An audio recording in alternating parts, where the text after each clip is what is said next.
Fidi Records present.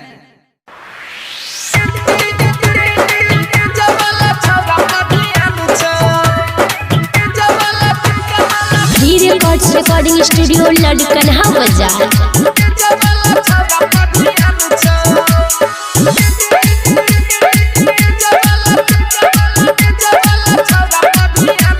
Camera वाला पूछो की नाम छौ गे छौरी जरा नेटर वाला पूछो की नाम छौ रथ वाला पूछो की नाम छौ गे छौरी पनडाल वाला पूछो की नाम छौ डीजे वाला छौरा पधियान छौ गे छौरी तू हो डीजे वाला छौरा पधियान छौ डीजे वाला छौरा पधियान छौ गे छौरी तू हो डीजे वाला छौरा पधियान छौ सुना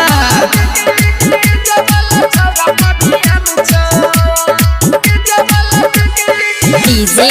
ओम शंकर परसा हरभिंडा।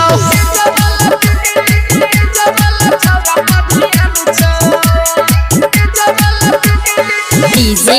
ओम शंकर परसा हरभिंडा। के बैठ करई है तू छी जबान गे राइटर इरफान के बदल न मान गे के बैठ करई है तू छी जबान गे सफरज प्रेमी के बदल न मान गे कृष्णा सेट तोहर नाम गे छौरी राजेश बस सेट तोहर नाम